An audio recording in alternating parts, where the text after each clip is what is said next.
Hola, esto es Populares y Soberanos número 143.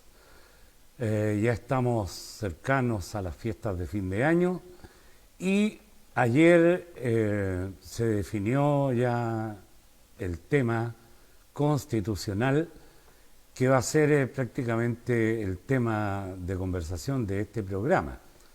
Pero también, antes de entrar en ese contexto, vamos a contarles que se hizo en el Museo de la Memoria y los Derechos Humanos el último encuentro artístico-cultural de este ciclo que desarrolló el sello Alerce en conjunto con la Fundación Violeta Parra. Durante un año se estuvo haciendo una serie de conciertos de canto popular en el marco de este tríptico que salió hace poquito más de un año, titulado justamente Canto Popular, bajo el sello Alerce. Entonces, Alerce con el Museo Violeta Parra hizo un convenio y se hicieron entonces una serie de conciertos a lo largo de Chile. Hubo conciertos en Antofagasta, en Lanco, para el otro lado, digamos, para el sur, en Santiago, en Valparaíso, y se concluyó entonces el sábado pasado en el Museo de la Memoria con la actuación de Cecilia Concha Laborde, cantora popular, el colectivo La Chusma, un interesante trabajo relacionado con la cueca chora, esa que hoy día se conoce como cueca chora, pero con otros aditamentos además, una cosa muy interesante. Y desde aquí felicitar entonces a Cecilia y al colectivo La Chusma. También tuve la oportunidad de hacer una intervención musical ahí como villano invitado, digamos. Pues yo fui parte un poco del colectivo que organizó en realidad todo este tema, junto con la directora del sello Alerce, Viviana Larrea, la cantora Cecilia Concha Laborde y el conocido y querido Osvaldo Torres, fundador del grupo Iyapu. En ese colectivo nosotros ideamos el concepto de ese tríptico y tuvimos que ver también entonces con este joint venture, le vamos a poner una palabra así de día domingo, pero hicimos, claro, ellos hicieron una asociación re interesante que redundó, digamos, en que cada artista se llevó su platita, que es súper importante para los artistas, porque casi siempre, digamos, el cuento se juega en la cosa solidaria, la gratuidad, pero los artistas necesitan también vivir de su trabajo, de manera que aquí fue muy bien abordado todo ese tema. Dicho esto, vamos a entrar entonces a presentar al panel de hoy, que está compuesto a mi izquierda por Verónica Molina, nuestra compañera que está, digamos, en el staff permanente, como también a Carlos Torres, que está aquí abajito mío, y tenemos un invitado que pasa a presentar de inmediato nuestra querida amiga Verónica Molina. Verónica. Muy buenas noches y gracias a quienes nos ven y nos escuchan. Hoy tenemos un invitado muy inteligente, muy especial. Don Cristian Candia. Él es profesor universitario, nos va a contar más seguramente de su trabajo, pero lo hemos invitado porque este último programa de la sección Proceso Constituyente, en que si recordarán los que nos están siguiendo, hablamos del tema proceso constituyente en relación a los recursos naturales, proceso constituyente en relación al agua y los territorios, proceso constituyente en relación a las mujeres, proceso constituyente en relación al tema sindical. Y hoy, que ya ayer cumplimos la gran tarea de echar abajo esta idea que había de que Chile iba a aprobar, iba a estar a favor de esta constitución o proceso constituyente republicano, también se le ha llamado. Queremos analizar cómo vemos el proceso para aquellos que votamos en contra, qué desafíos, qué puertas se abren. Y queremos decir antes que no lo queremos hacer de una manera muy simplista, como ahora hemos visto algunos debates en las redes sociales. Algunos que dicen, uy, ¿qué celebran si no hemos ganado nada? Nada. Chile no ganó nada. Seguimos con la constitución de Pinochet. Bueno, seguramente ellos no salieron a hacer puerta a puerta como nosotros, no hicieron conversatorios, no trabajaron para que ganaran en contra, porque nosotros que trabajamos en eso sabemos que ganamos algo. Y de eso queremos conversar hoy, de lo que hemos ganado y de los desafíos que tenemos. Benito, Entonces, si me sin das más, un minuto para dirigirme a la audiencia y decirles que ustedes pueden dejar sus opiniones acá en el chat y también pueden hacer alguna pregunta al panel. Eh, las opiniones no las vamos a comentar, lo que sí vamos a tratar de responder las preguntas concretas que se hagan, digamos, al invitado muy y al bien. panel en general. Muy Adelante. bien, porque queremos hacer este programa interactivo, como siempre les recordamos, que esta no es una charla, es una conversación entre nuestro invitado a modo de entrevista, pero también de conversación.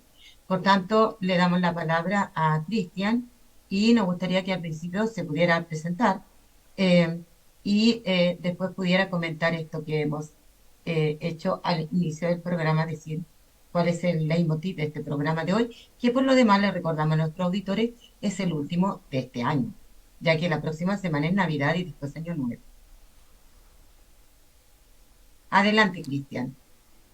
Hola, ¿qué tal? Buenas tardes a Carlos, a Verónica y a Raúl. Muchas gracias por haberme invitado a este programa. La verdad, yo soy de formación economista y me dedico a hacer clases de economía y de temas vinculados a los problemas de la sociedad contemporánea en distintas universidades como profesor boletariado, ¿no? Del boletariado. Eh, bueno, también trabajo en temas de salud pública, ¿no? De la salud. Eso como volver a cosas, ¿no? Como entrada, creo que Chile es un fenómeno bien particular a analizarlo desde la perspectiva más amplia, ¿no? Pasamos de una situación de crisis institucional, funcional, todavía no salimos de la crisis institucional, es una crisis de carácter permanente, pero pasamos de un estallido a una propuesta de cambio constitucional, donde el electorado que participa en la primera etapa declara que quieren una nueva constitución 80% y además no constituida por comisiones mixtas, sino que más bien de otro tipo de naturaleza. Llegamos a una convención que redacta una de las constituciones más avanzadas del mundo, de la perspectiva de los derechos, así dicho en general. Ahora uno puede entrar después en lo particular, pero esa propuesta no hizo sentido en la ciudadanía, vota un mundo completamente distinto a los que había votado en las dos elecciones previas, completamente distinto porque se incorporan un montón, unos 4,5 millones de nuevos electores que finalmente terminan desechando esa opción, ¿no? Y volvemos nuevamente a un proceso que es capturado por los partidos políticos, con un texto base, un texto básico, que prácticamente la convención que se constituye tendría que haber hecho como hacer una prueba con el cuaderno abierto, eh, se llegan a los gustitos libertarios y conservadores, libertarios lo mercantil y conservadores lo valórico, con un programa de gobierno constituido por una mayoría de derecha abiertamente, una ultraderecha mandando el campo, y nuevamente tenemos una propuesta identitaria como programa de gobierno de un candidato libertario conservador, ¿no? Y frente a eso, la campaña como tal, hecha por distintos grupos organizados, en primera instancia no por el mundo político, sino por la sociedad civil organizada, de la cual el Comando Chileno Vota en Contra fue un articulador de esas voluntades previamente, y logramos llegar a un resultado de rechazo o de no apruebo o en contra de la propuesta libertaria conservadora. Eso nos muestra un país que está en una situación de crisis, ¿no? Una situación de crisis que no tiene claramente definido los próximos años que vienen, ¿no? Y el consenso es que ya lo que tenemos no da. Eso como primera cosa para tenerlo más en el encuadre más del ciclo actual, ¿no? Y eso va a tener múltiples explicaciones, ¿no? Estamos recién viendo los datos, estamos recién analizando algunas cosas, es muy reciente, para buscar una explicación, ¿no? Sin embargo, es importante tener presente que, que el malestar sigue estando. Y es un punto muy importante, porque en gran parte ese voto en contra tiene que ver con el malestar de distintas naturalezas de la ciudadanía, ¿no? Y con una crisis de legitimidad institucional muy significativa, ¿no? Porque la elección de consejeros constitucionales última, la votación nula y la abstención fue altísima, ¿no? Por lo tanto, la legitimidad del proceso ya parte en cuestión. ¿Sí? Y cuando se suman los electores de la perspectiva obligada general a votar por aquello, gana la opción en contra, ¿no? Que si uno lo mira en términos numéricos, es más o menos el mismo esquema de la elección Boris-Cast. ¿Sí? Y si uno lo mira analíticamente desde la perspectiva de más largo plazo, es equivalente a la elección del 89, del plebiscito del 89 del sí y el no. O sea, nos muestra un país que tiene una opción liberal conservadora, libertaria conservadora, muy fuerte, que es la que está mandando el eje, en el eje binario, ¿no? Binario, eh, por no ponerle ni de izquierdas ni derechas, sino que más bien binario, ¿no? Entre las propuestas, lo que se ofrece versus lo que la gente valora, ¿no? Por lo tanto, estamos en una situación muy similar al del 89, no ha variado mucho el esquema, y ahí es donde uno tiene que buscar las interpretaciones, ¿no? De los análisis y las posibles interpretaciones, las cuales eh, no existe una única explicación, sino que existen múltiples causales de este fenómeno, ¿no? Eso como primera cosa.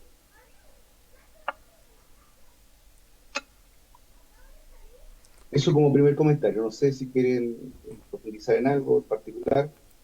Mira, nos interesa profundizar en algo que hemos estado conversando en varios programas acerca de esta legitimidad, pero principalmente se ha dicho mucho que esta es una derrota también de las élites políticas que están totalmente desconectadas con las necesidades y con las urgencias de la ciudadanía.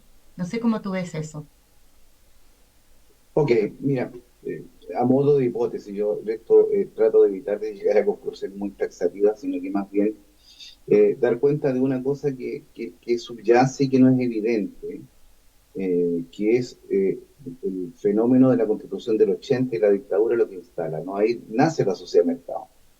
Nace una sociedad de mercado que es profundizada durante la década de los 90, y se construye un sujeto que es un sujeto neoliberal. Esto es bien interesante porque si uno se fija en el patrón electoral del 89, que marcó esta diferencia, o la elección presidencial del 90, 89, a pesar de que el número de electores prácticamente se duplica entre ese periodo y el actual, los guarismos siguen siendo los mismos. Y es una cosa que uno debería de llamarles la atención, ¿no? Mirado así como dos momentos en el tiempo, ¿no? O sea, a pesar de que se renovó el patrón electoral, gran parte de los electores son nacidos en este siglo, se sigue manteniendo esta proporcionalidad desde el punto de vista del electorado, ¿no? Y del punto de vista de la oferta que la gente tiene opciones, la verdad es que es una oferta bastante limitada porque está justamente la idea de la sociedad de mercado que fue refundada y que no ha cambiado los sustantivos en los últimos 40 años, ¿no? Pensando en la Constitución del 80 en adelante. Eso no ha cambiado, y eso ha ido construyendo un sujeto, construyendo un sujeto de una subjetividad donde desaparece el entramado o el valor por lo común, por lo colectivo, valorando mucho esta idea de la meritocracia, de que yo soy quien gracias a mi propio esfuerzo, que está presente en muchas de las encuestas de opinión sobre esta idea de una meritocracia poco falsa, ¿no? Y eso tiene que ver con la construcción de este sujeto que solo accede a los bienes en la medida que es capaz de endeudarse individualmente frente a los bienes, y eso es un tema que está muy internalizado, ¿no? Si a eso le sumamos que el control monopólico de los medios de educación, los programas de estudio, las universidades en general, los programas de estudio de los colegios, van construyendo un sujeto alineado culturalmente con una pauta de sociedad. Y eso hace que, si bien es una esperanza, mi esfuerzo, mi trabajo, qué sé yo, todas estas condiciones que te ofrecen como una suerte de prosperidad y una satisfacción a través de las cosas, tiene un límite. Cuando la economía empieza a crecer poco y crece poco, cero o nada, o cuando el crecimiento económico solo se lo llevan algunos, la gente siente mucha frustración, mucho desazón, ¿no? No tiene esperanza. Y ese muestra este malestar de la élite de la arriba a la abajo, ¿no? Las contradicciones históricas de la izquierda de capital trabajo pasan a ser hoy día unas contradicciones distintas, ¿no? La élite versus el abajo, el arriba y el abajo. El pueblo que no tiene salida, ¿no? Que está fuera de las fiestas.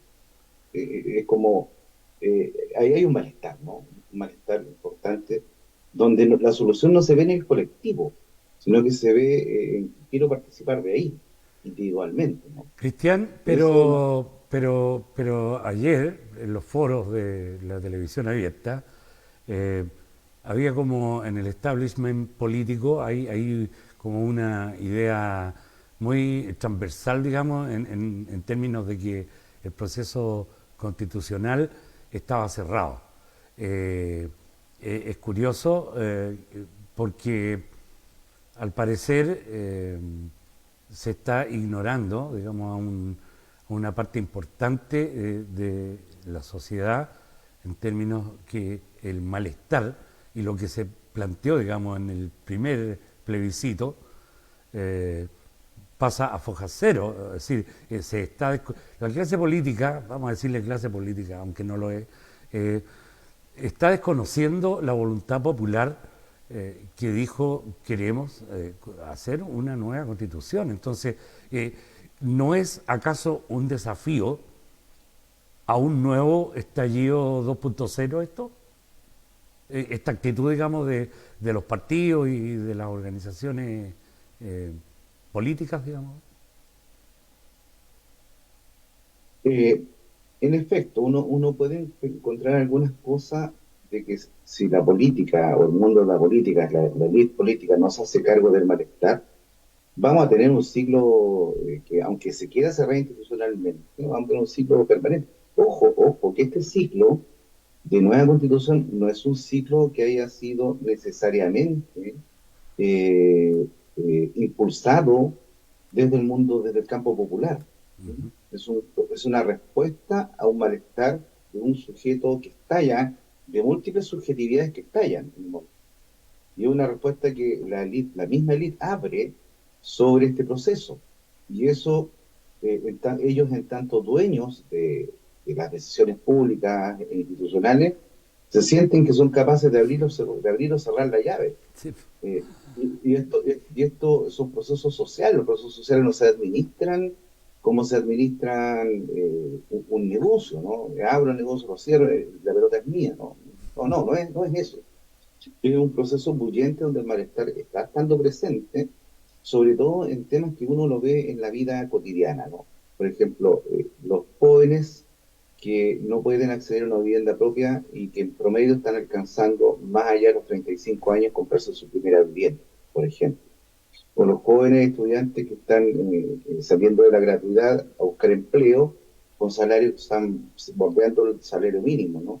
Entonces, estos bienes públicos, estos bienes que están disponibles, se están alejando cada vez más y por lo tanto ese malestar se está incubando, ¿verdad?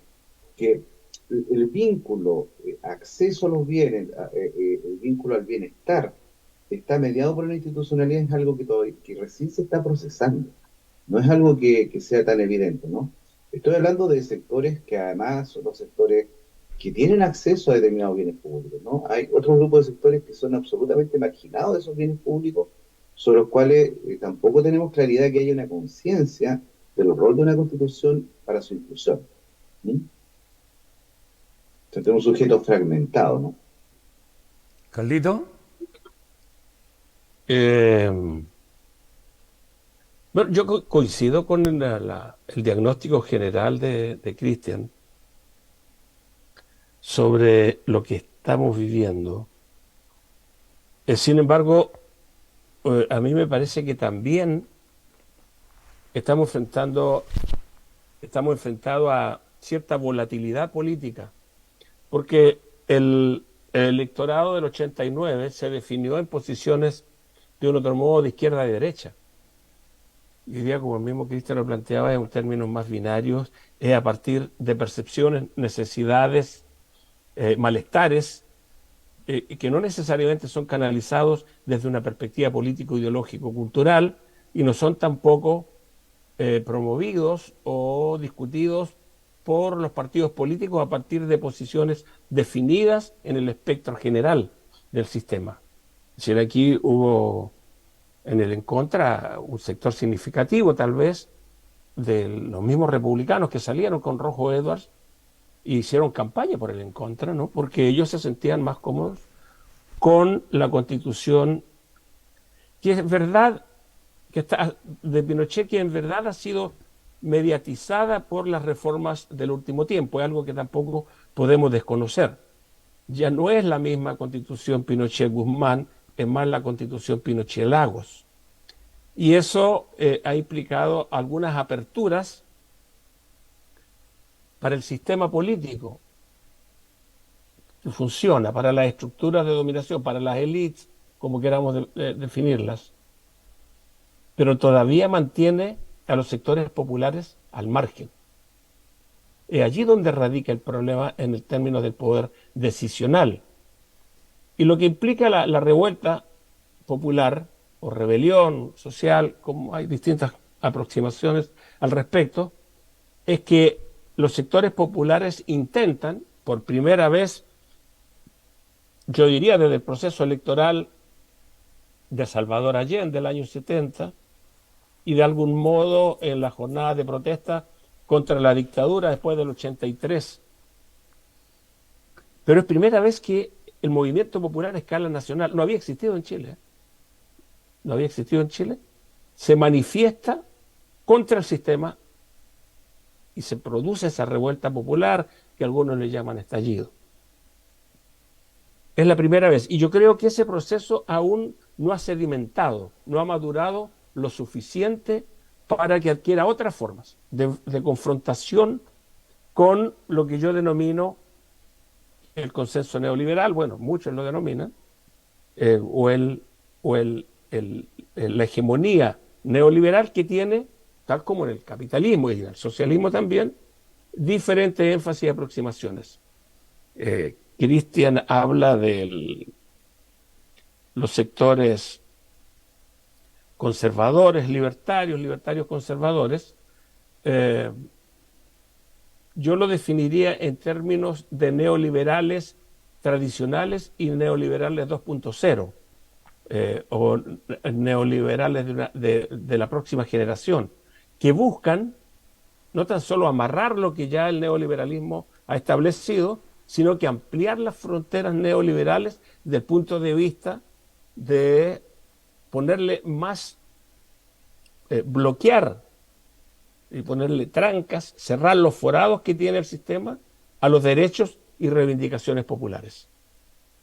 Es decir, esta constitución, el proyecto de constitución derrotado, y allí creo que es significativo que se haya votado en contra, que hayamos votado en contra, le ponía candado a las posibilidades de que los derechos sociales tuviesen un rango constitucional y por tanto debían ser debatidos en el Congreso. Al no tener rango constitucional no necesariamente puede ser debatido en el Congreso. En el Congreso van a ser debatidos si es que la correlación de fuerza electoral lo permite. De lo contrario, no podía hacerlo, de acuerdo a la nueva constitución que estaba proyectando la derecha dura. Entonces, en ese sentido, yo creo que en el debate actual, este sí es un avance del movimiento popular, en general, en términos generales. Claro, teníamos dos opciones, o seguíamos en las brasas o caíamos en las llamas. La lógica popular dijo, no mantengámonos en las brasas, de las llamas es más difícil escapar, tal vez. Las llamas se extinguen más lentamente, las brasas se van consumiendo. Entonces, creo que en ese sentido, el campo popular, si bien creo que es el depositario de esta victoria sobre el neoliberalismo duro, los sectores populares aún no logran articular, galvanizar una propuesta de cambios que permita que sus derechos latamente rechazados, mira, hasta el gobierno que intenta, bueno, no se trata de ser gobernista o no, que ha intentado mayor presupuesto para seguridad y para que haya mayor cantidad de carabineros, mayor cantidad de PDI y otros sistemas de control del crimen organizado, la derecha le niega el presupuesto. Se lo niega, lisa y llanamente. Para ampliar los gastos hospitalarios y reducir la lista de espera, la derecha tampoco le concede al gobierno el presupuesto necesario para poder avanzar en esa dirección. O sea, las intenciones reformistas del gobierno, de Boric, chocan con las posturas que hasta ahora ha tenido la derecha. Ahora, a mí me parece que si en el gobierno actual logran establecer un proyecto común entre los sectores socialdemócratas liberales y la centroizquierda Frente Amplio PC, se podría avanzar en el desarrollo de algunos derechos sociales necesarios para este tiempo. Léase los que ya conocemos y el que se hizo más trascendente ahora para la población, que es la seguridad, educación, salud y pensiones. Si es que el gobierno logra entender y capitalizar este traspié de la derecha, porque la derecha, en la medida que el gobierno sea capaz de utilizar este traspié, va a poder desarrollar parte de su programa que había sido prácticamente abandonado, ¿no? Estamos ante un gobierno sin programa original. El programa originario del gobierno estaba detenido y ha tenido que estar administrando un Estado que le ha sido esquivo, incluso por sus propias impericias. Entonces, esta es una oportunidad, creo yo, en dos sentidos. Una, en hacer retroceder a la derecha en su conjunto, y por otro lado, salir del espasmo constitucional, descansar un poco de esto y ver cómo se reorganizan los movimientos populares para que nuevamente tengan una trascendencia como la que tenían, no nos olvidemos, antes de la revuelta social. Los movimientos populares eran más gravitantes antes de la revuelta que después de la revuelta. Y desde la revuelta, después de la revuelta hasta ahora, todavía no logran recuperar el rol que habían jugado hasta la revuelta y durante la revuelta incluso. Las grandes manifestaciones, muchas de ellas fueron convocadas por las organizaciones sociales, sindicatos y organizaciones de mujeres, ambientalistas incluidos. Esa es mi primera aproximación. Cristian. Sí, mira, yo tengo un matiz ahí con lo que plantea Carlos, en el sentido de que efectivamente la actual constitución, o sea, Pinochet Lagos, ¿no? Es el espíritu de Guzmán el que está presente ahí, ¿no? Y ese espíritu ha estado presente y no ha cruzado todo el desarrollo económico. De hecho, la actual constitución define una sola forma de ver la sociedad y lo económico. De hecho, de todos los si uno ve la estructura actual de esa constitución, la que nos rige ahora, lo que se garantiza es el derecho a propiedad. Frente a todas está la supremacía, en la idea de un propietarismo que garantiza fuertemente la obligación de los contratos y sin decirlo consolida un Estado subsidiario constitucionalmente, ¿no? O sea, todo lo que el mercado no pueda resolver lo va a resolver el Estado. Pero el Estado lo que ofrece son bienes y servicios en segundo óptimo. No están en las mismas condiciones que los otros servicios, ¿no? ¿No? Ahí, Educación Cristian, tú pública. que eres economista, ¿Mm?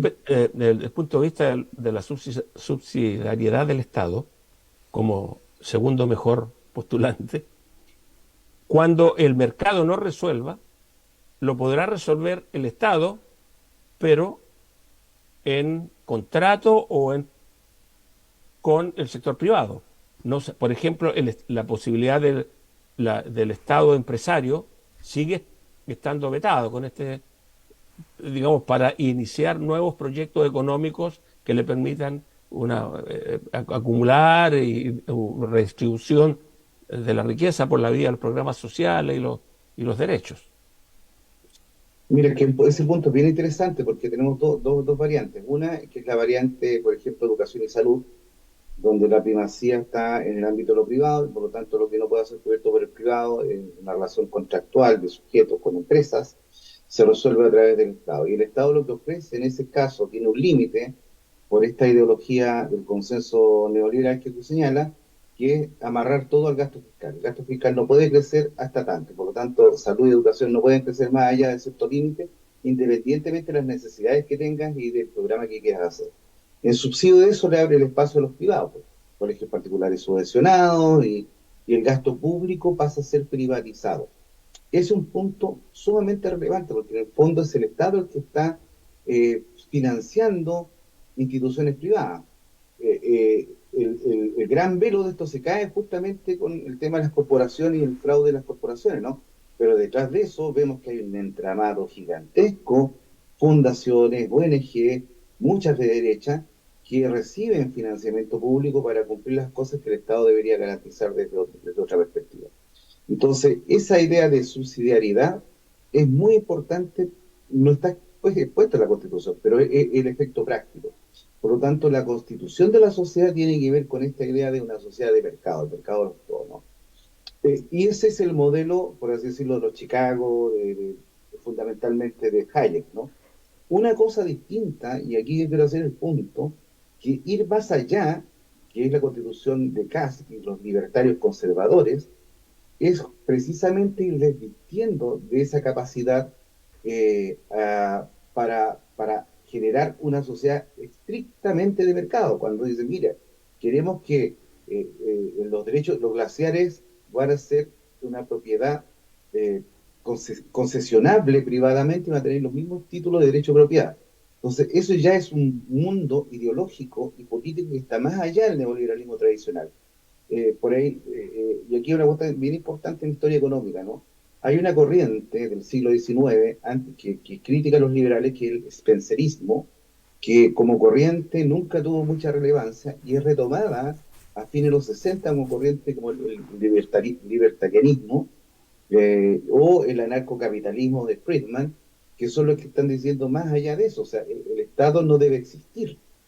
En cambio, para el neoliberalismo como tal, el Estado tiene que existir como mecanismo regulador, ya sea Estado mínimo, Estado que ordene el mercado.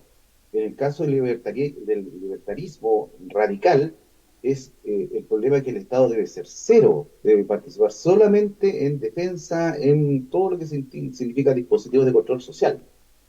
Para eso es Y ahí, funcional. ahí, ahí el gobierno, la postura de Milei va en esa dirección. Al cerrar la mitad de los ministerios, avanza justamente en la idea de desheredar el Estado prácticamente y que nos quedemos con una sociedad de mercado en la cual el Estado solamente existe para preservar los bienes de los sectores privado, de la élite privada. Es el único Estado que a ellos les interesa. Justicia, militares, policía, el control ciudadano. Ese es el Estado mínimo para ellos, ¿no? Exacto, entonces lo que uno está viendo hoy día precisamente es una tensión dentro de esta derecha, de la ultraderecha y la derecha que se casi declara enemigo a la derecha tradicional porque su proyecto va hacia allá, ¿no? O sea, de hecho, si ustedes, uno quisiera, cosa que los medios de comunicación concentrados fueron muy mala leche, cuando a la primera convención le pedían, dígame cuánto vale la Constitución, al mundo republicano no le pedían cuánto vale la Constitución, pero era bastante más cara porque generaba nuevas instituciones de control, nuevas instituciones represivas, pero nunca fueron honestos en preguntarle, mire, ¿cuánto vale su Constitución? Pues se generaba una cantidad de dispositivos de control gigantesco para no solo custodiar los intereses de la clase, sino que también custodiar la ideología o el credo religioso, ¿no? Las pautas morales. O sea, iba inclusive más allá de lo que conocimos como liberalismo clásico durante el siglo XX, que es avanzar en las libertades individuales y los derechos políticos y todos los derechos que han derivado del 48 en adelante, ¿no? Entonces, ahí tenemos dos proyectos y por lo tanto es súper interesante poder identificar que la derecha no es una unidad en tanto tal, sino que hay grupos fragmentados ideológicamente, ¿no? Y eso explica por qué Roscoe Edwards se descuelga de republicano y arma este grupo por el en contra, ¿no? Porque le era muy incómodo una declaración inicial de Estado Social y Derecho que estaba precisamente en la Constitución de Cast, pero que estaba mediatizada por una serie de otros articulados posteriores, ¿no? Pero para el libertarianismo, tipo Roscoe Edwards, Axel Kaiser, que son los que están hoy día en ese esquema más cercano a Milley, y parte de lo que es el entramado de la ultraderecha internacional, Vox y otros más, como proyecto global, ¿no? Esto es muy importante entenderlo porque ellos están haciendo una oferta para el desencantado, una oferta para el pueblo que está molesto. Entre otras cosas porque todas las opciones posibles, en el caso de Chile, de correr la frontera hacia un Estado más protector, hacia un crecimiento más inclusivo, están delimitadas por el encuadre de esa Constitución y por lo tanto da lo mismo quien gane el poder porque tiene que administrar lo que hay. Y administrar lo que hay significa que tú no vas a poder correr la frontera hacia un crecimiento más inclusivo si no haces reformas constitucionales. Y ese punto es bien importante porque no solo, en el fondo, en esta partida Guzmán ganó, dijo, mira, tenemos que asegurarnos de que gane quien gane, juegue con las reglas del juego que estamos poniendo nosotros. Y esas reglas son las del mercado. Entonces, ese punto es parte y explica en gran medida el malestar que estamos viviendo, porque hemos tenido experimentos de distintos tipos. El experimento actual de esta coalición híbrida que está gobernando se está restringiendo a administrar lo que hay. ¿Sí? Ahora, si uno quiere decir alguna ganada en el proceso hubo, yo creo que hay un par de ganadas que son interesantes. Una, que se bajan los quórums supramayoritarios. Pasamos de 3/5 a 4/7 para poder modificar en el futuro. La voluntad de hacerlo va a depender de las coaliciones que estén ganando. Quiero ir también a un punto más interesante respecto de relación, institucionalidad, movimiento revuelta, movimiento social, que es que en la década de los 50 hubo también un estallido gigantesco, que tenemos poco recuerdo, que se llamó la Revolución de la Chaucha. Y muy interesante, porque fue una cosa muy similar, pero sin embargo, después de la Revolución de la Chaucha se instaló un gobierno conservador. Entonces, son procesos que uno tiene que mirarlo desde esa perspectiva también, ¿no? Cuando los sectores medios se atemorizan porque la poblada salió a expresarse, se restan del proceso, claro, queda expuesta el mundo popular sin dirección, sin una orgánica y sin programa, y se va reduciendo el espacio, ¿no?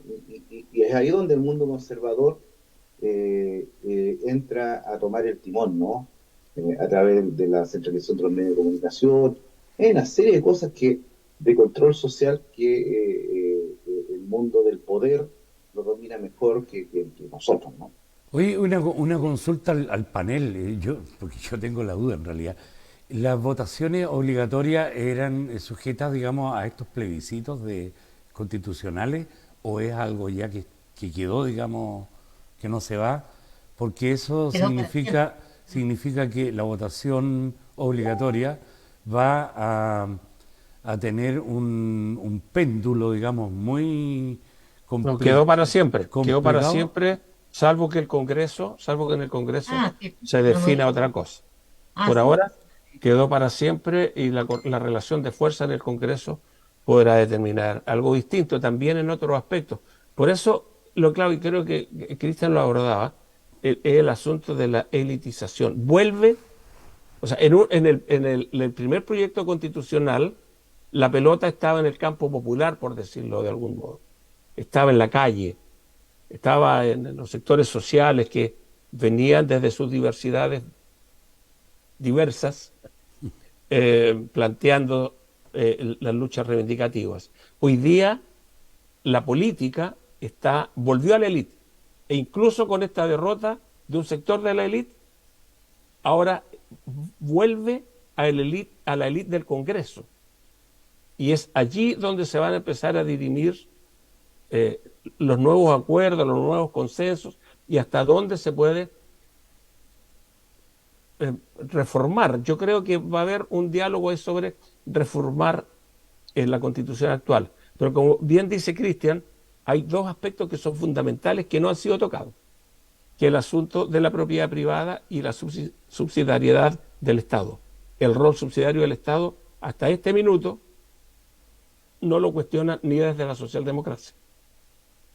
El PC a veces, cuando despierta de buena, pero hasta ahora no tiene tampoco, no tiene la fuerza para plantearse en otros términos. Ahora, lo más problemático, y lo voy a decir cortito para que entre Verónica, es que todo esto es posible y fue posible en la época de la Revolución de la Chaucha, porque el proyecto popular estaba ausente o era muy débil. Y mientras así sea, en la élite, por un lado, en general, y la derecha, por otro, van a poder ir manteniendo, reformando y adaptando el esquema institucional a partir de las necesidades de los grandes grupos económicos. Y yo quería comentar algo, mira, que es que durante el estallido social, nosotros desde los movimientos sociales, unidad social y esta diversidad que viene a expresa Carlos, no sé si nos habíamos autoconvencido o creíamos que, por ejemplo, en unidad social se hicieron más de 10.000 cabildos. 12 universidades chilenas procesaron esos cabildos y entregaron a la convención como 3.000 cabildos sistematizados. Y en todos esos cabildos aparecía la necesidad de una nueva constitución. Entonces nosotros desde los movimientos sociales estábamos muy contentos y decíamos, por fin la ciudadanía entendió que la única manera que nuestras demandas sean asumidas por la sociedad va a ser a través de un proceso constituyente. Es decir, que se encajonaba y se obligaba a la institucionalidad a responder a esas demandas.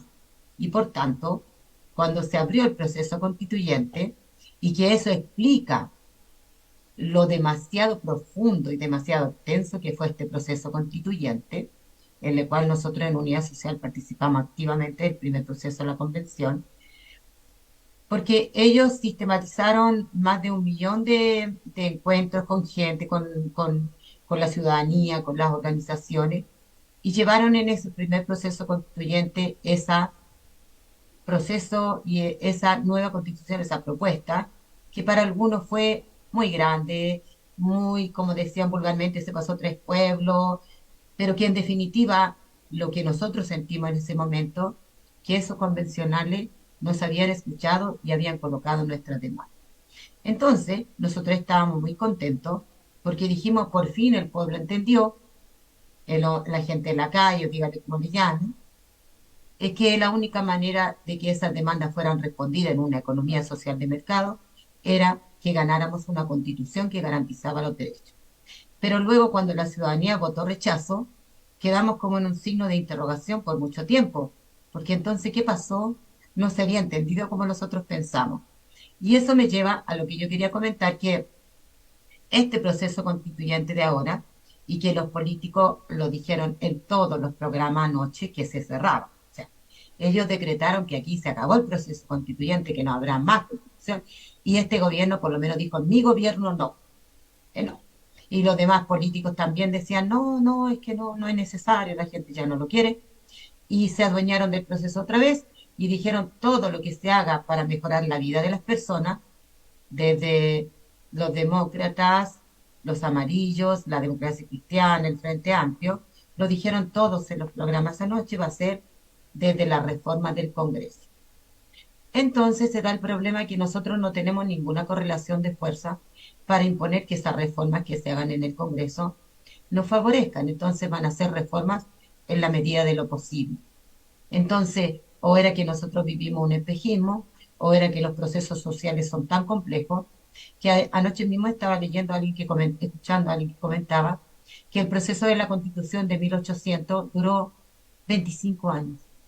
25 años, entonces yo dije, no vamos a estar vivos para ver eso, pero que estos procesos son muy complejos. Entonces, hoy todos decían, no hay momento constituyente. Bueno, nosotros le llamamos clima constituyente, no hay. Entonces el proceso se cerró. La pregunta es por dónde las clases populares vamos a poder lograr que por fin la clase política asuma que estas son las demandas, que esta precarización no puede seguir, que va a venir un nuevo estallido, no tenemos esa correlación de fuerza hoy día. Entonces, ¿por dónde está la salida de los movimientos populares? La gran pregunta que nos surge después de lo acontecido ayer. No sé cómo tú lo ves, Cristian, en ese tema. Mira, yo creo que también tenemos que mirarnos hacia el campo nuestro y hacernos nuestra autocrítica, ¿no?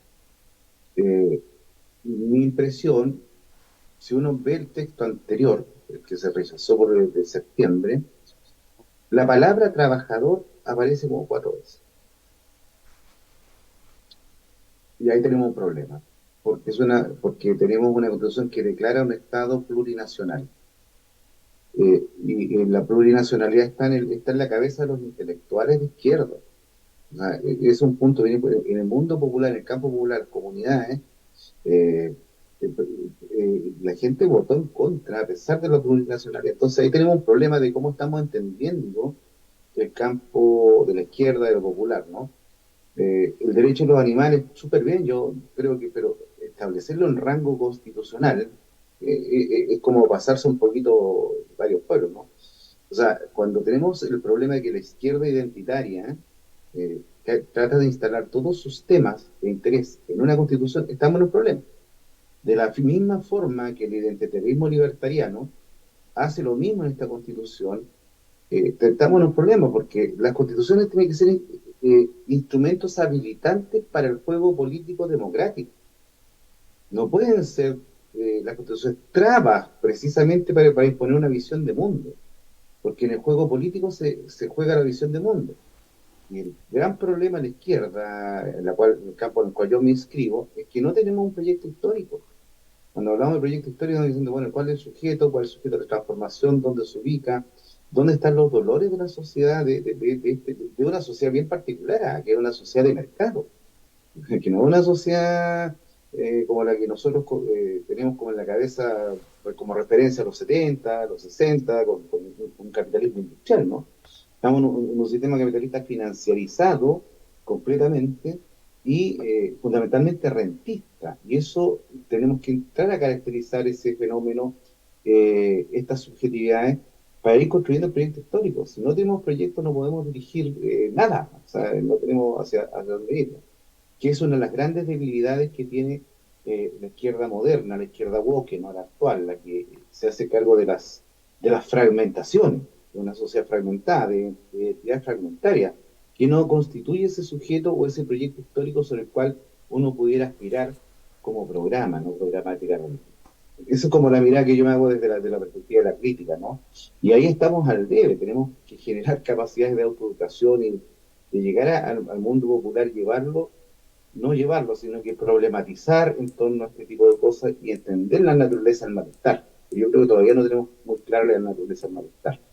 Oye, pero Entonces, hay una incongruencia, creo yo, no sé si estoy, a lo mejor no he captado bien, pero Boric anoche, como dices tú, cerró las puertas dentro de su gobierno, digamos, a un nuevo, digamos, encuentro con el concepto de la Constitución. Pero Camila Vallejo hoy en la mañana hace una declaración donde hace hincapié en la voluntad popular en el plebiscito de entrada. Entonces, o sea, ¿cuál es la parada? No creo que Camila, como vocera, se está arrancando con los tarros, pero Camila deja bien claro en la declaración de la mañana que hay que respetar la voluntad popular plasmada en ese plebiscito en que el pueblo chileno decide hacerse una nueva constitución. Sin embargo, Boric anoche como que cierra las puertas junto con todos los partidos, como ya se ha dicho acá. Entonces, ¿cuál es la parada? Yo realmente como que ahí me entré a perder. No sé si alguno del panel me lo puede responder. Raúl, en política, sobre todo en periodos de largas crisis como la que vive Chile, múltiples en diversos aspectos, las definiciones oscilan De un y día para son otro. interpretativas y claro, y cada cual las No, interpreta a yo su creo, perdona, modo. también hay que hablar, ellos dicen hay que hablarle a todos los sectores, a la Claro, galería y a los jugadores. claro. Y son interpretadas y además ella, por muy vocera que sea del gobierno, también sigue siendo comunista, ¿no? Y me da la impresión que la posición oficial del PC no es que esté cerrado el proceso, por ahora. La posición inicial del PC, que va a depender, tal como fue en el 19, 18, es que fue a partir de la movilización popular que se abrió este proceso, los procesos constituyentes, no se abrieron desde arriba, se abrieron desde abajo. No fue la élite la que propuso esto. La élite en algún momento respondió a la movilización popular que pudo haber terminado con Piñera arrancando un helicóptero de la Moneda como de la Rúa en Argentina, que había que darle una salida y la única salida posible en ese minuto era abrir un proceso constituyente ante la presión popular. Entonces, por ahora, y yo creo que por necesidades del gobierno, o incluso por necesidades del país, el gobierno va a intentar profundizar algunas reformas que le den alivio a los sectores populares y va a consensar o consensuar acuerdos con la derecha para ir en esa dirección, pero esa es una transitoriedad. La crisis institucional y política que vive Chile no se cerró ayer. O sea, va a adquirir nuevas formas. No en lo inmediato, creo yo, porque hay un factor constituyente que es clave, que no está constituido, que es el movimiento popular, que es el proyecto alternativo. La izquierda no tiene, hoy día, no tan solo en Chile, un proyecto alternativo. O sea, lo tiene en Bolivia y están en el gobierno, ¿verdad? Está ahí. Pero la izquierda en general en América Latina hoy día no tiene un proyecto alternativo. Lula está negociando con los empresarios, el gran capital y la derecha para poder mantenerse en el gobierno. Por ejemplo. Bueno, en Uruguay está la derecha, por aquí vamos a hablar de Argentina, en Paraguay lo mismo, y entonces, en el caso nuestro, yo creo que finalmente todo va a depender de los procesos de rearticulación popular. Y creo que Cristian hablaba del asunto de las subjetividades sociales. O sea, cómo hoy día nosotros transformamos en fuerza lo que existió hace 50 años atrás, cuando tenemos un país en el cual la clase trabajadora tradicional prácticamente es inexistente o es muy reducida. Porque la clase trabajadora real era la que le daba fuerza a la lucha por los cambios. Allende llega al gobierno con un 36.6% de los votos impulsado por los movimientos sindicales, populares, campesinos, ¿verdad? Bueno, ese movimiento popular organizado, producido por el capitalismo, hoy día no existe porque el capitalismo, lo hemos dicho muchas veces, relocalizó la producción industrial fuera de Chile y por ende esa clase trabajadora, esa cultura proletaria, no tiene por ahora todavía la fuerza para constituirse en el sujeto de hombres y mujeres que van a luchar por los cambios. Eso todavía no existe, en mi opinión. Y pasará un tiempo hasta que esto logre sedimentar de buena manera. Y tú que participas en las luchas populares desde los barrios, lo podrás visualizar con mayor claridad. Allí los intereses son múltiples. Y cuando muchos de los intereses y necesidades son logradas, la gente se desmoviliza. Bueno, y por necesidades obvias, naturales de la gente, cuando lo hemos dicho también, trabaja 10, 12 horas, duerme menos de la hora necesaria para descansar. ¿Cuándo se va a dedicar a la lucha por los cambios? En Cuando tanto, le afecten claro, cuando la afecten ya no lo eh, dejen vivir, cuando lo dejen respirar, ¿verdad? Porque la élite ha descansado históricamente y esto no es una mentira. La élite ha descansado históricamente en los procesos de acumulación en la sobreexplotación del trabajo.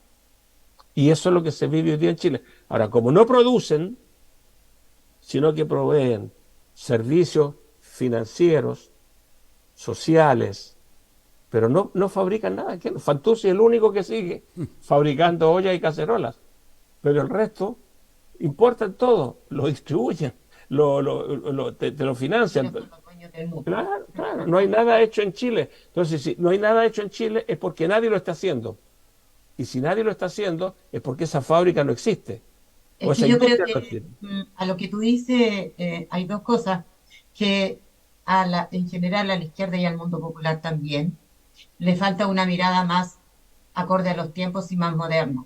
Porque esa estructura de las fuerzas productivas que nosotros entendíamos para producir el cambio en la medida que la lucha de clases y la contradicción capital y trabajo se agudizaba, no es lo que hoy día estamos viendo. No tenemos una clase trabajadora que se opone a la explotación por la plusvalía que usan los empresarios. Entonces, dado eso, la mirada que teníamos de las fuerzas productivas y del rol que tenían en los cambios sociales, estas contradicciones, no va. No es que no vaya, sino que no puede verse de la misma manera. Y además, tenemos el problema, pensando en el diagnóstico de lo que tenemos, yo diría tres cosas. Eso primero, que ha cambiado los modelos sociales, los modelos de las fuerzas productivas. Segundo, que no estamos ante una sociedad que, como hace en los años 60 aquí en Chile, que buscaba con otros la solución a sus problemas y se organizaba. Los años 60, 70, centros de madre, clubes deportivos, mancomunados. Ahora la gente, tal como lo hemos diagnosticado, quiere mi casita, mi autito, y por eso que el partido de la gente, cuando nació, tuvo mucha aceptación en la juventud. Mi casita, mi autito, yo pago impuestos, por tanto quiero cliente. Quiero que la sociedad me responda y me dé estos bienes. No puede acceder a esos bienes, viene una suerte de malestar contra la institucionalidad. Pero ese malestar tampoco significa que las personas quieran organizarse con otros y decir voy a salir de ese malestar con otros porque mi vecino tiene el mismo problema. ¿Cómo lo voy a resolver yo? Entonces ahí la gente está buscando cómo yo voy a ir a la solución del problema. Y de ahí vienen las expresiones tan coloquiales como está mal pelado el chancho, está mal repartida la torta. Entonces, ese elemento cultural, ideológico, que nosotros perdimos esa materia cultural, porque la gente, como dice Tironi, cuando la gente tuvo acceso al consumo, entonces la gente se reconcilió con el libre mercado, según él, porque la gente podía acceder a bienes y servicios. Eugenio Tironi. Tironi siempre lo ha dicho eso. Claro. Dice, porque Sí, ellos weón. pudieron acceder a la universidad, fue la primera generación que fue a la universidad, pudieron tener bienes que sus padres ni sus abuelos pudieron tener, pudieron viajar y hacer cosas que ellos no tenían. Entonces la gente ya no tenía problema por la sociedad de consumo. Al contrario, quería cada vez participar más en la sociedad de consumo. Y lo que le puso el parale a eso fue el endeudamiento. ¿Mm? Cuando la gente se endeudó, entonces ya te quitaron la tarjetita y la gente se sintió molesta porque no era como le habían dicho. Ese segundo elemento, o sea, el primero, no estamos mirando bien la formación social económica. El segundo, el ciudadano de a pie ha cambiado. Y tercero, yo diría que los movimientos sociales todavía tenemos un problema que no lo hemos superado desde el rechazo al proceso constituyente anterior, que son imponer las identidades propias. Nosotros lo vimos en los conversatorios ahora, y yo comenté algunas discusiones con las feministas porque decían hay que tratar el tema del aborto. No, en La Pintana a las señoras no le interesaba el aborto, porque ellas hacen aborto con sus propios medios. Y si no, por último van al hospital. No era un tema prioritario. Tal vez sí el papito corazón, otros temas. Entonces nosotros insistimos en los temas identitarios como si esos temas fueran los temas de la gran ciudadanía y nos estamos engañando. Entonces, igual los animalistas. Cuando estábamos en el proceso constituyente anterior, un señor me dijo, ¿sabe qué? A mí me parece absurdo que un árbol tenga más derechos que yo. No, a mí me parece mal, me parece que un gato tenga los derechos que yo no tengo. O sea, primero luchemos con mis derechos y después, más adelante, vemos qué pasa con el gato. Y entonces los jóvenes animalistas miraban así como, ese caballero estaba mal.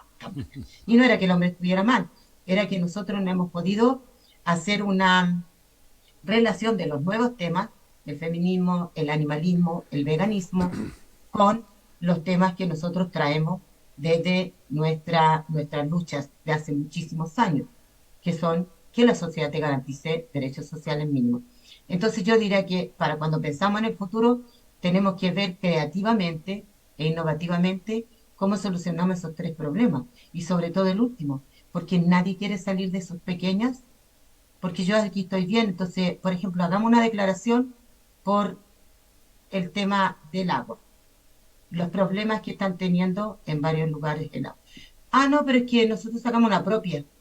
No es que nosotros ya nos manifestamos la otra vez. No, pero hagámoslo todos juntos con fuerza. No, no, es que nosotros estamos en otro, nosotros tenemos el problema de las pensiones, compañera. Ese es nuestro tema prioritario. Oye, Entonces no avanzamos. oye, Yo diría que esos son nuestros sí, problemas. sí. Oye, nos va quedando unos 20 minutos de programa.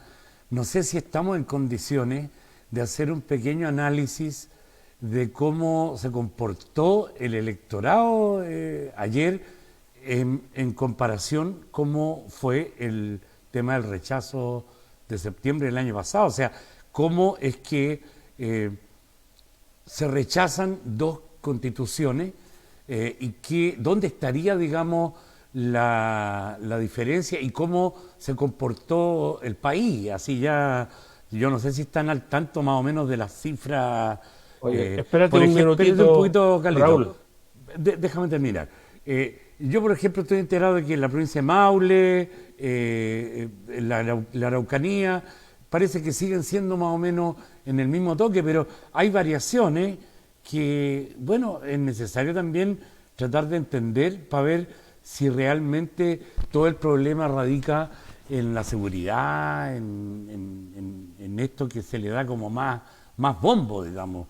Eh, Cristian. Pero perdón, antes, dame un segundo. Bueno, dale, Cristiana, pero quería interlocutar algo con Verónica. Ya. Es que yo justamente quiero referirme a lo que ustedes dos dijeron. Mira, Dale. eh, eh, la sociedad chilena, desde el punto de vista de la producción, eh, eh, es importante tener presente que hay actividad industrial, una actividad industrial que está vinculada a sectores primarios exportadores, ¿no?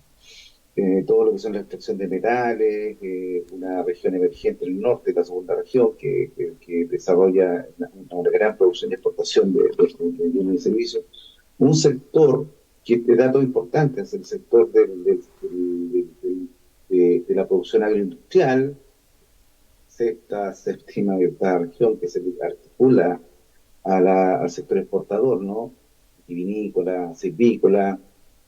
Otro sector que es el sector de salmonero, que está vinculado al sector de exportación industrial y de toda una industria de servicios vinculada a eso. Y ese es un campo que está constituido por trabajadores que tienen su lógica de desarrollo y sus propios vínculos y sectores muy, muy integrados a un mercado formal del trabajo, ¿no?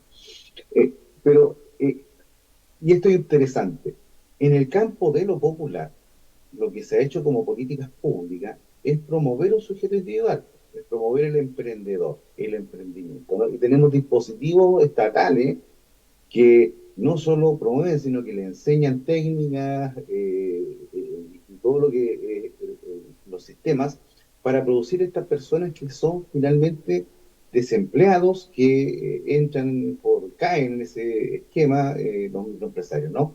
Y entonces, en la medida que tú estás teniendo este mundo del emprendedor, del emprendimiento, sálvate solo, estás construyendo un sujeto neoliberal. Y ese es un punto que es bien importante entender, ¿no? De que tenemos un 27% del mercado laboral que es informal, que son estos microempresarios, estos emprendedores, que llega al extremo en que no son capaces de solidarizar con causas estudiantiles. De hecho, la Transición Central se agarra muy parejo con los cabros de USACH, que están luchando por los propios derechos de ellos, ¿no? eh, o los pescadores de la quinta región que al movimiento estudiantil también los apalearon, ¿no?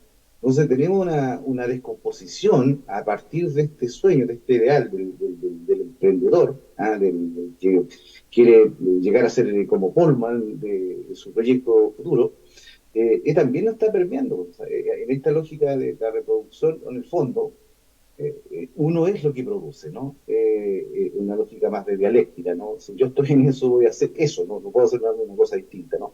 Y está muy cruzado porque teniendo posibilidad de haber hecho cosas distintas, por ejemplo, haber generado políticas públicas de asociación, de asociacionismo para generar soluciones colectivas para colectivos, el modelo y los diseñadores de políticas públicas insisten en estos modelos del microempresario individual que compite en el mercado con los otros que tiene que ganar. Entonces, estamos reproduciendo una ideología de mercado en nuestras políticas públicas. Entonces, ahí también hay una explicación de esta cosa del mirar al otro y desconfiar del otro.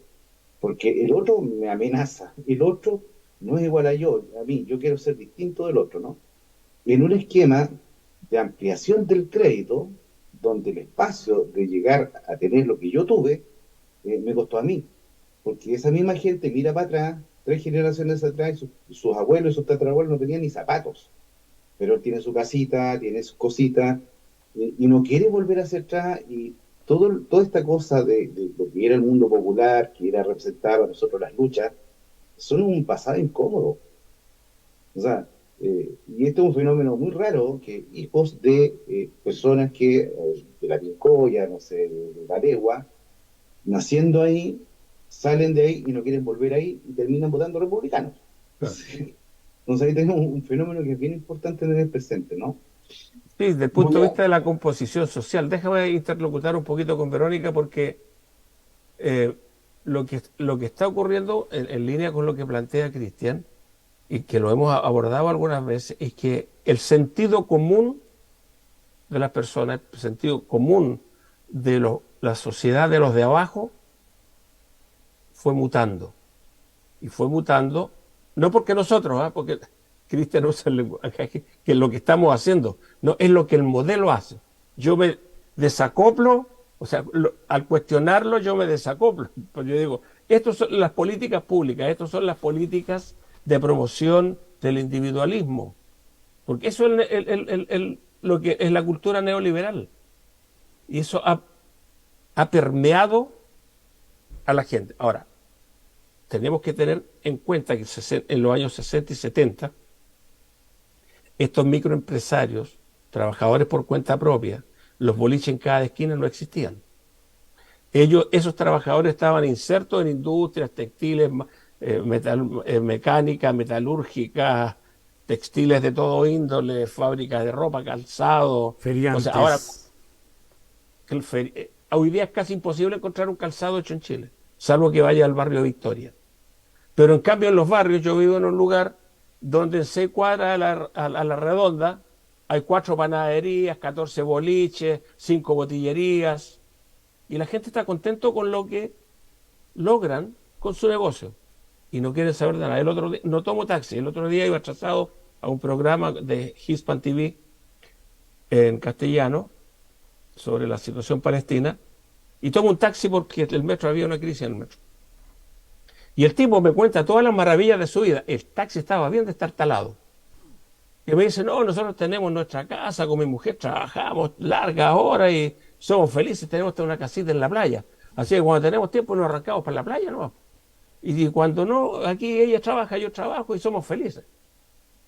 Esa es la felicidad de la persona. Y el año próximo ya voy a tener que cambiar el taxi porque ahora me está saliendo muy caro, bla, bla. Pero el tipo no cabía en sí al hablarme de todos sus logros.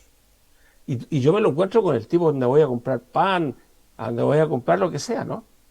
Ese pequeño empresario, emprendedor, y todo el mundo lo busca, se desacopló de sus pares. Ya no es vecino de sus vecinos, no es compañero de sus colegas de trabajo, ya no es parte de ninguna asociatividad. Y como no es parte de ninguna asociatividad, no puede conversar los problemas en común que tiene con las personas. Por ende, es una batalla sociocultural, político-ideológica, que en la izquierda no se da todavía la izquierda, porque la izquierda sufre el mismo mal, Cristian. Mira, los archipiélagos de izquierda hacen lo mismo, representan de una u otra forma el neoliberalismo de izquierda. A ver, no lo dije mal. La neoliberalización desde la izquierda, es decir, adoptan eso que los gringos decían, small is beautiful, ¿no? Lo pequeño es hermoso. Entonces, cada cual es secretario general de 40, weón. Y miembro del comité central de 50. Y tú te encuentras con una cantidad de cosas que son muy bien intencionadas, pero caen en lo mismo que el neoliberalismo ha ido imponiendo.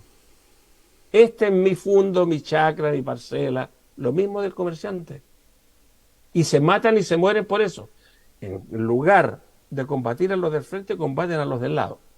Lo mismo, igual que un comerciante. El comerciante quiere vender su producto y que no lo compre al del lado. ¿Y cómo salimos de eso, Carlito? Al tiro.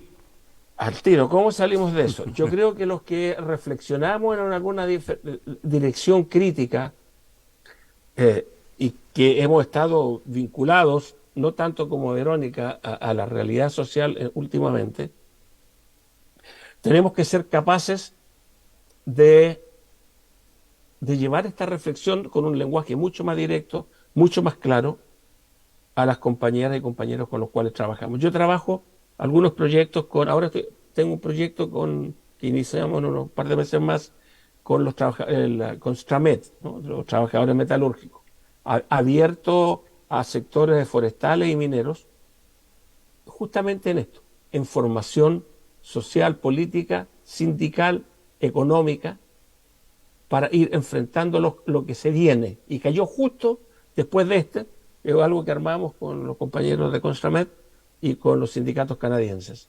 Entonces, ahí es el espacio social donde esta reflexión que hacemos, yo la trato de llevar y conversar con los compañeros y compañeras, porque ahí exigimos que haya una cuota de compañeros, de compañeras, una cuota de jóvenes, y que se disperse, una cuota de gente de fuera de Santiago, que no sea un proyecto centralizado en Santiago.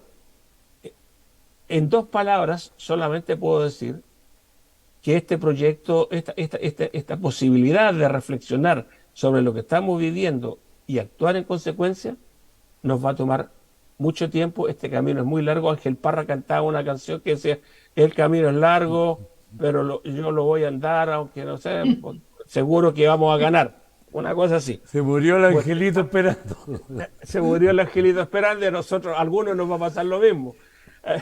Oye, aquí en Pichilemu hay unos guasos que arriendan caballo y tú los veís cuando te están arrendando el caballo, que son unos guasitos así como bien humildes. Pero pasa el verano o pasa el fin de semana, porque aquí también ahora funciona con los fines de semana largos, así Semana Santa, 18, qué sé yo. Pasan esos hitos y los guasos esos que tú veis bien como guasitos, así humilditos, en la semana los veis montados en 4x4, donde están ganando plata. Entonces, al final del día, ¿cómo les vaya a desarmar esas convicciones si al final del día esa individualización les viene de pelo, po, weón? Claro, porque les satisface. Si aquí el ¿Cómo problema lo es el vamos a hacer siguiente, entonces? y yo creo que la izquierda no lo hemos entendido y no tenemos herramientas para eso. La gente, en cualquier lugar del mundo, en cualquier tiempo, en el siglo pasado, en este siglo, quiere que sus problemas personales sean resueltos. Sí. Y no hay nada malo en eso. El asunto es cómo nosotros logramos que la resolución de los problemas individuales sean parte de la resolución de los problemas colectivos. Exacto. Y que nivelemos para arriba, sacándole más recursos al empresariado, redistribuyendo la riqueza que se produce en un país. Porque eso es lo que ha hecho históricamente la izquierda. Pero la izquierda hoy día, la izquierda no institucional, se debate en peleas contra los demás grupos de izquierda. Y mientras eso exista, el pueblo dice, no, pues si estos hueones no se ponen de acuerdo, no me están ofreciendo nada, aquí no hay ninguna oferta. En cambio la derecha sí le ofrece cosas, le ofrece individualismo, le ofrece matarse, trabajando y consumiendo y endeudándose, y algunos, no pocos, trabajan 12, 14 horas diarias, lo logran. Sí. Y viajan, tienen auto, son felices. Conocen pero los partidos conocen tampoco Miami. van a ganar, porque Oye, ¿cuánto? Un 3 o 4% están en los partidos. Cristian, ¿cómo lo ve usted? Mira, yo creo que hay una transformación importante cuando, y esto yo como profe de economía lo voy a decir, ¿no? Cuando en la clase 1 a los estudiantes se les dice que la gente es feliz porque consume bienes. Y hay un teorema para explicar la felicidad en base a los bienes. Entonces, el concepto de felicidad es un concepto que está súper trastocado, ¿no? No tiene que ver con cosas que te hacen feliz, sino que son las cosas necesarias para la felicidad. Y eso dura poco, ¿ah? Dura poco. La gente va, compra, satisface, se siente feliz y después vuelve a su estado de felicidad. Esto, desde el punto de vista de la perspectiva del consumo de psicotrópicos y de salud mental, es una crisis, ¿no? Una crisis permanente. Es un país donde se consumen más psicotrópicos per cápita del mundo. Alprazolam. Entre otras cosas, claro, entre otras cosas por esta idea de la ansiedad por el consumo y esta felicidad que no se logra, ¿no? Y también el tema del fracaso, cómo la gente enfrenta su fracaso individualmente, ¿no? Si hay algo que tuvo de gracioso, digo en el sentido de gracioso, no en el sentido de chistoso, sino que de gracia, en el movimiento fue que la gente se miró en un ciclo, y esto es bien importante. El ciclo económico del 17 al 19 era un ciclo de caída del PIB per cápita gigantesco. Estábamos enfrentándonos a lo que la CEPAL llamaba una nueva década perdida. Esto es interesante porque esto no solo ocurre en Chile. Simultáneamente ocurre en Colombia y previamente ocurre en Ecuador, estallidos sociales. No sé si ustedes se recuerdan, pero... Sí. Y más o menos las dinámicas eran las mismas, ¿no? Porque efectivamente había un alto, estaba quebrando empresas, alto nivel de desempleo, el ciclo económico venía a la baja, y la gente se sintió y se miró frente al otro que estaban padeciendo más o menos lo mismo, ¿no? Y eso es un punto que es bien importante en el presente, porque el ciclo sí afecta al estado de movimiento de las masas, al sentimiento de las masas, ¿no? Y eso es clave para entenderse en cierta parte del estallido, ¿no? ¿Por qué? Y la pregunta que uno se hace, ¿por qué no ha habido un estallido aún? Y uno podría decir, mira, en realidad una de las cosas que ha ido cambiando, y que no lo hizo este gobierno, sino que lo hizo Piñera, fue meterle lucas en el bolsillo a la gente. O sea, la pensión garantizada universal le significó en muchos casos duplicar el ingreso a los jubilados de las AFP, ¿no? O 3 veces o 4 veces, dependiendo del tramo en el que su hubiera estado subvención autofinanciada. Por lo tanto, ese colchón monetario para el grupo de jubilados, sobre todo el campo popular, significó un alivio importante, ¿no? Que entre otras cosas es uno de los elementos sumado a lo que fueron los subsidios públicos que se está generando al empleo y una serie de políticas de mitigación, han generado, por ejemplo, que la CACEN última nos haya mentido, ¿no? la foto de esa Cacén dice que hay menos pobres que en América Latina, ¿no? Claro, porque fueron transferencias del Estado hacia las personas y generó cambios cualitativos en la percepción del bien o mal pasar de la gente, ¿no? Entonces, ese es un punto Pero, súper importante. Cristian, pero ahí hay las autotransferencias también. Sí, pues, Ah, por Están supuesto. el PGU los y las retiro, transferencias, los retiro. entonces los retiros, ¿no? No, por Entonces, supuesto. claro, ¿No? Sí, sí, claro. sí, no, sí, sí, que para allá iba. ¿Dónde se profundiza este malestar, particularmente que explica el 4 de septiembre, es que los mismos jóvenes que prometían el 10% último de la devolución, en el mes de diciembre, comprometidos por todos lados, eh, se vuelven gobierno y cortan todo, cortan los IFE y cortan la posibilidad de al 10%. Que dicho sea de paso, es un tremendo golazo, con mi plata mía, con mi plata no, un tremendo golazo también de este sujeto neoliberal. Entonces, claro, como el gobierno le había traicionado la voluntad al mundo popular, era obvio que 6 meses después le iban a pasar la cuenta. El gobierno Exactamente. quiere esto pues, en contra, ¿no? Y probablemente gran parte de ese en contra, de este en contra de ahora, Exacto. haya sido interpretado más bien de en contra del gobierno, que tiene jodidos, Exactamente. más que el en contra del libertarismo conservador de Kast, ¿no? Correcto. Gran parte de eso puede ser porque hay traslapes, ¿no? Mm. Porque claro, tenemos 62 contra 55, o sea, tenemos una diferencia de 7 puntos porcentuales menos que donde el colchón de votos que apalanca esto, sobre todo en la región metropolitana, es gente que votó rechazo en la vez pasada.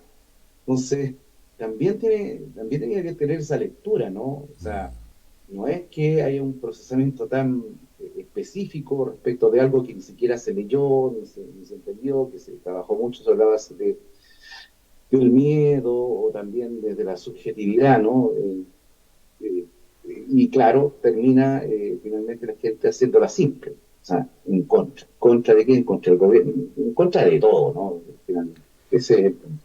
Oye, no, en Aquí se este programa conjugaron no diversos. estuvimos abocados a analizar números, se vieron subjetividades que son súper importantes atender a esto último que hemos estado viendo, digamos, el comportamiento de la gente respecto, digamos, de la condición económica en la que está para poder pararse en dos patas y manifestar su descontento con el régimen, ¿no es cierto?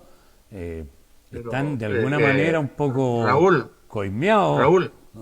Raúl, Raúl, aquí hubieron múltiples en contra, no Hubo, hubo una en contra. hubo, Hubo múltiples en contra, no claro, hay de una en contra. claro, Hay distintas identidades en contra. claro. Por ahí lo Sí, sí, planteaba sí, está bien. Cristian. Pero Oye, yo diría que lo más trascendente de esto es de que volvimos a una situación binaria que nuevamente nos significa una partición entre izquierda y derecha. No es una partición entre izquierda y derecha. Aunque volvimos a un tipo de votación en la cual las tres comunas, en el caso de Santiago, que siempre han votado desde la derecha, fueron las más fuertes. En el resto del país se mantuvo la tendencia del 45-55 que se había dado en otros periodos, salvo en un par de comunas en la Araucanía y en Colina. El resto mantuvo las posiciones que había tenido la votación antes del plebiscito de septiembre del año pasado. La diferencia, la diferencia se marcó en el plebiscito del año pasado y vamos a tener que esperar a que las condiciones mejoren para retomar algunos aspectos. Porque en la lucha vegana, vegetariana, de los animales, existe en muchos lugares del mundo, pero en lugares donde las sociedades han logrado resolver ya otros problemas, Exacto, o donde los tienen tienen medio resueltos, o prioridades. los tienen medio resueltos. Entonces, las contradicciones, volvemos a la idea antigua de las contradicciones principales y las otras. ¿Dónde están las contradicciones principales y dónde están las otras, no? Para no ponerle secundarias, porque me Sí. parece que tampoco es oye, apropiado. ya estamos pisando el reloj ya. Queremos agradecer a Nicolás Andrade, Juan Carromer, Andrés Daroch Sepúlveda, Miriam Lazo, María Cristina Picón, Nelson Valencia, Cóndor Chileno, Juan Carromer, Marcelo Puente, Manlio Quesada, que estuvieron en sintonía. Hubo por ahí un par de opiniones. Ya les contábamos al principio que las opiniones las vamos a dejar ahí en el chat y vamos a atender las consultas. No hubo consulta específicamente y entonces le damos la palabra para despedir a nuestro invitado de hoy, Cristian Candia. Bueno, yo quiero despedirme agradeciendo el espacio de conversar estos temas. Creo que es necesario seguir profundizando en este tipo de análisis y en programas para ir construyendo un proyecto histórico que nos permita vincularnos de mejor forma y redescubriendo lo común, lo colectivo, ¿no? Para ir avanzando en esa línea. Nuevamente le agradezco un montón a Carlos, a Verónica y a Raúl por haberme dejado participar de este espacio. Gracias. Muchas gracias a ustedes entonces también por vuestra audiencia y nos vemos la próxima semana. A ver, la próxima semana, ¿qué día es? El lunes 25 de Navidad, ya nos vemos el próximo año. Ya, pues, entonces que pasen unas bonitas fiestas de fin de año. Gracias a usted también. Se porte bien el viejo. El viejito Pascuero hablando del consumo. El viejito. ¿Qué quiere que le traiga? Vamos a tener que empezar a cambiar hasta eso. Yo no compro nada, no compro regalos en Navidad. Me junto con quienes me puedo juntar a entretenerme, ¿no? Pero ya cerré los regalos de Navidad. Cerró la historia del consumo. Ya, bueno, nosotros tenemos un niño acá, así que a los niños no se les puede negar la Navidad. Hay que ideologizarlo, es que desde chiquitito el neoliberalismo los consume. Por estos malos la gente vota en contra de nosotros. Ya, muchas gracias amigos y amigas, nos vemos entonces el próximo año en este programa.